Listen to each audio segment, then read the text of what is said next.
ഹരിത കലാലയം, ഹരിത വിദ്യാലയം, ഹരിത അയൽക്കൂട്ട പ്രഖ്യാപനം എന്നിവ നടത്തി. ശാസ്താംകോട്ട ഗ്രാമപഞ്ചായത്തിന്റെ നേതൃത്വത്തിലാണ് പരിപാടി സംഘടിപ്പിച്ചത്. മാലിന്യമുക്ത നവകേരളം ജനകീയ ക്യാമ്പയിന്റെ ഭാഗമായാണ് പ്രഖ്യാപനം. മാലിന്യമുക്ത നവകേരളം ജനകീയ ക്യാമ്പയിന്റെ ഭാഗമായി ശാസ്താംകോട്ട ഗ്രാമപഞ്ചായത്തിൽ ഹരിത കലാലയം, ഹരിത വിദ്യാലയം, ഹരിത അയൽക്കൂട്ട പ്രഖ്യാപനം നടത്തി. പഞ്ചായത്ത് കോൺഫറൻസ് ഹാളിൽ സംഘടിപ്പിച്ച പരിപാടി block panchayat president R Sundaresan ഉദ്ഘാടനം ചെയ്തു.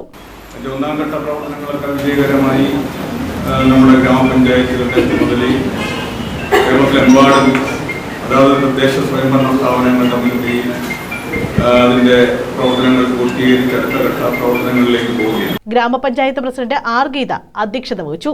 ബയോബിൻ കമ്പോസ്റ്റ് നമ്മൾ കഴിഞ്ഞ പ്രാവശ്യം കൊടുത്തിരുന്നു. അത് കഴിഞ്ഞ് ഈ വർഷം നമ്മൾ പ്രോജക്റ്റ് വെച്ചിട്ടുണ്ട്. ഓർഗാനിക് ബിന്നാണ്, അത് 10 പേർക്കാണ്.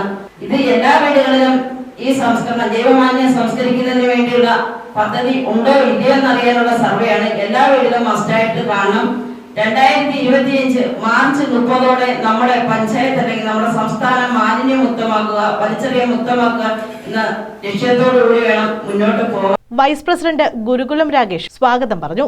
ശുചിത്വ കേരളം, സുസ്ഥിര കേരളം ജനകീയ ക്യാമ്പയിന്റെ ഭാഗമായാണ് പരിപാടി സംഘടിപ്പിച്ചത്. News bureau, Sasthamkotta.